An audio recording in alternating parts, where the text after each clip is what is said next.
आज की वीडियो के अंदर हम देखने वाले हैं एक बहुत इंपॉर्टेंट टॉपिक जो सबसे बड़े इन्वेस्टर और सबसे बड़े ट्रेडर भी यूज करते हैं। तो लेट्स गो गाइस, वीडियो को शुरू करते हैं। तो इस टॉपिक को हम बेसिकली सपोर्ट एंड रेजिस्टेंस बोलते हैं। तो इसको मैं स्टार्ट करने से पहले मैं आपको समझाना चाहता हूँ कि सपोर्ट होता क्या है और रेजिस्टेंस क्या होता है। सबसे पहले हम देखेंगे कि सपोर्ट क्या होता है। कि मान लो एक प्राइस है वो नीचे नीचे की तरफ डाउन आ रहा है इस तरह, ठीक है, और एक सर्टेन पॉइंट से वो बाउंस बैक कर रहा है ऊपर की तरफ, ठीक है। तो यहाँ पे एक पॉइंट आ गया, ये सर्टेन पॉइंट आ गया यहाँ पे। तो मैं इसको थोड़ा सा कलर चेंज कर देता हूँ। तो ये एक सर्टेन पॉइंट आ गया, ठीक है। यहाँ से प्राइस एक बाउंस बैक कर रहा है, मतलब डिमांड आया था। डिमांड का मतलब होता है बाय, मतलब खरीदना, ठीक है। यहाँ पे लोगों ने खरीदना स्टार्ट किया था, ठीक है। अगर सेकंड टाइम देखेंगे तो प्राइस फिर से वापस नीचे की तरफ आता है, ठीक है। नीचे की तरफ आया और सेम थोड़ा सा इससे नीचे जाके और ये फिर से बाउंस बैक कर रहा है यहाँ से, ठीक है। तो ये यहाँ से बाउंस बैक कर रहा है। तो यहाँ पे क्या हुआ कि उसी लेवल से, सेम लेवल जो पहले गया था उसी लेवल से ये फिर से यहाँ से एक बार और बाउंस बैक किया इसने, ठीक है। तो इस लेवल को हम क्या कहते हैं, इस लेवल को एज अ सपोर्ट जोन की तरफ एक्ट करता है। जोन, एक बात हमेशा याद रखना, ये एक पर्टिकुलर पॉइंट नहीं होता है, ये एक जोन होता है। फॉर एग्जांपल के लिए कि मान लो प्राइस एक यहाँ से लेके और यहाँ तक, इसके बीच में प्राइस ने एक बाउंस बैक किया, मतलब लोग यहाँ पे खरीद रहे थे, यहाँ पे खरीद रहे थे, ठीक है। तो इसी को हम सपोर्ट जोन कहते हैं। और इसके अंदर एक सपोर्ट पॉइंट बनाने के लिए आपको मिनिमम 2 पॉइंट चाहिए। जैसे पॉइंट नंबर 1 ये था और पॉइंट नंबर 2 ये था, ठीक है। इस तरह से एक सपोर्ट जोन बनता है। अब मान लो ये प्राइस तीसरी बार वापस आता है, ठीक है, यहीं पे। तो क्या ये तीसरी बार इस सपोर्ट के ऊपर सपोर्ट लेगा? तो ये प्रोबेबली डिपेंड करता है, ये ले भी सकता है और नहीं भी ले सकता है, क्योंकि ये हर बार सपोर्ट नहीं लेगा। ये बात आप ध्यान रखना, ठीक है। In whole technical analysis is depend upon probability, ठीक है। तो यहाँ पे ये सपोर्ट ले भी सकता है और नहीं भी ले सकता, तो ये बात ध्यान रखना आप, ठीक है। तो ये क्यों होता है, मान लो यहाँ पे सपोर्ट ले रहा है, यहाँ पे क्यों ले रहा है? तो इसके बहुत सारे रीज़न हो सकते हैं कि मार्केट में कुछ अच्छा न्यूज़ आया है, या उस कंपनी का कोई क्वार्टरली रिजल्ट आया है, या और कुछ उसके प्रमोटर ने कुछ होल्ड किया है। तो इसके बहुत सारे रीज़न हो सकते हैं जो हमें नहीं पता होता है। तो इसलिए हम सिंपल प्राइस एक्शन और चार्ट को फॉलो करते हैं। अगर सपोर्ट की तरह एक्ट करता है तब हम वहाँ पे बाइंग के लिए प्लान करते हैं। तो इसको हम क्या कहते हैं, सपोर्ट जोन कहते हैं इसको हम, ठीक है। अब बात आती है कि रेजिस्टेंस क्या होता है। देखो रेजिस्टेंस, जैसे यहाँ पे डिमांड आया था इसी की तरह, तो रेजिस्टेंस में क्या होता है, वहाँ पे सप्लाई आता है, लोग बेचने को तैयार होते हैं, ठीक है। तो जैसे कि हम यहाँ पे नीचे की ऊपर की तरफ देखेंगे कि मान लो एक प्राइस ऊपर जा रहा था, ये ऊपर जा रहा था, ठीक है, और एक सर्टेन पॉइंट से, मान लो इस पॉइंट से कि इसके अंदर एक सेलिंग आया, नीचे की तरफ आ गया, ठीक है। और फिर से थोड़े दिन बाद ये फिर प्राइस ऊपर की तरफ जाता है और एक फिर से इसी पॉइंट के पास, जो पॉइंट नंबर हमारा 1 था,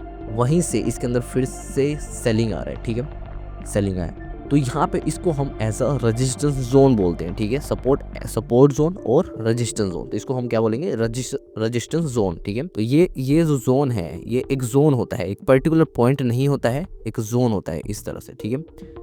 तो ये एक जोन के पास से सेलिंग आया है यहाँ पे, ठीक है।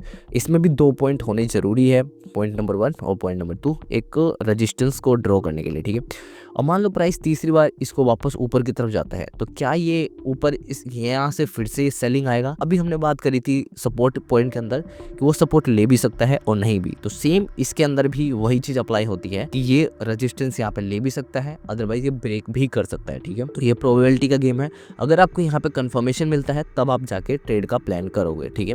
तो इसको हम कहते हैं रेजिस्टेंस जोन। तो आई होप आपको समझ आ गया होगा कि सपोर्ट जोन क्या होता है यहाँ पे और रेजिस्टेंस जोन क्या होता है और किस तरह से इनको ड्रॉ किया जाता है, ठीक है। को जैसे मान लो आपको कितने पॉइंट चाहिए थे, 2 पॉइंट चाहिए थे ड्रॉ करने के लिए। पॉइंट नंबर 1 ये है, पॉइंट नंबर 2 ये है।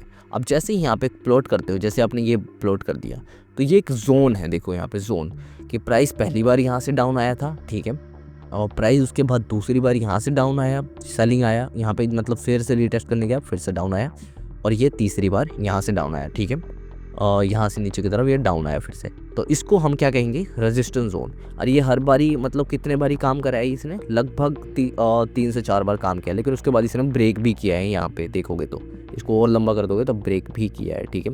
तो इसको हम कहते हैं रेजिस्टेंस जोन, ठीक है।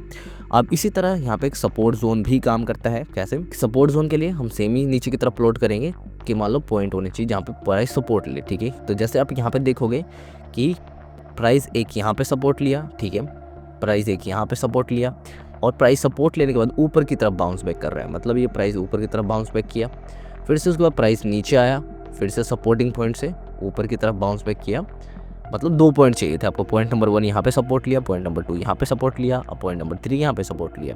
तो इस तरह से प्राइस सपोर्ट से बाय मतलब ऊपर की तरफ जाता है, ठीक है, सिंपली।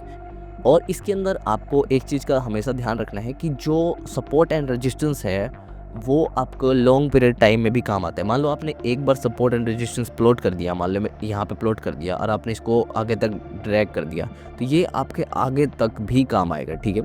और इसके अंदर एक सबसे इम्पोर्टेंट बात यह है कि जो लोअर टाइम फ्रेम है, जैसे अभी डेली पे ये सपोर्ट एंड रेजिस्टेंस प्लॉट किया हुआ है, अगर आप 15 मिनट 5 मिनट या आवरली पे प्लॉट करते हो सपोर्ट एंड रेजिस्टेंस, तो वो इतने ज़्यादा स्ट्रॉन्ग नहीं होते हैं जो होते हैं डेली और वीकली के अंदर। तो डेली और वीकली के सपोर्ट एंड रेजिस्टेंस इंपॉर्टेंट होते हैं, ठीक है, और इन लोअर टाइम फ्रेम के इतने इंपॉर्टेंट नहीं होते।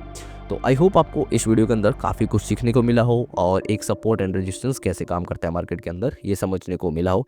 एंड इस वीडियो का इतना ही। Thank you for watching this video and keep learning and keep growing.